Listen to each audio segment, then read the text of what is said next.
presented by Monabic Music। देखो भैया, यही छठ के पावन त्योहार में एगो माई के बेटा छठी मैया के घाट बनेते टाइम पानी में डूब जाए छे और माई छठी मैया से कोना भाव में कन कन के अर्जी लगावे छे। आवो ई भजन के माध्यम से सुनावे छियै। जय छठी मैया, जय छठी मैया, जय छठी मैया, जय Chhathi Maiya. Vijay Shri digital audio recording studio Biharigunj. Music by Shubham Raj. Singing by Gaurav Thakur. साले साले कलिया बरतिया तोर तैया कैसन ऋण देल हे। साले साले कलिया बरतिया तोर तैया कैसन ऋण देल हे।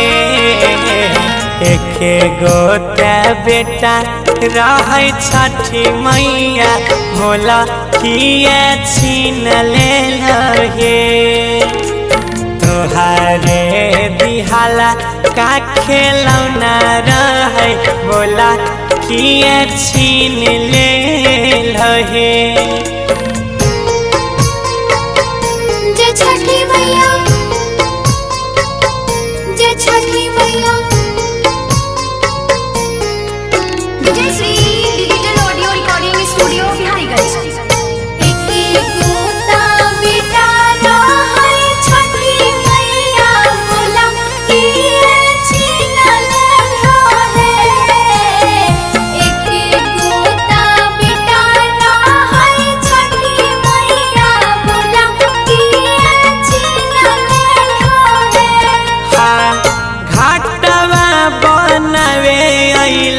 छोड़ के सारी है हमारा जिंदगिया में मचल कहर है। हे छठी मैया घाटवा बनवे अइला छोड़ के सहार है हमारा जिंदगिया में मचल कहर है। चारों तरफ लागै छै अंधरिया देखैले कैसन दिन देल हे। एके गोता बेटा रहे छठी मैया बोला किया छीन लेल हे। बगिया के हमारा चंदन मारा है बोला किया छीन लेल हे। जय छठी मैया,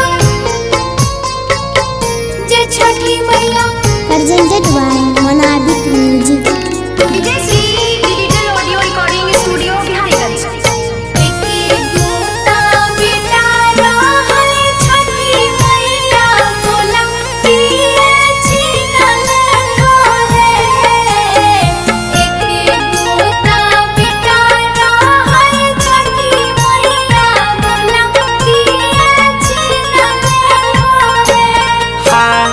गौआ मुहलाया बे कहते बजनिया माई के तू माई छाहो बुझल नहीं परेशानिया।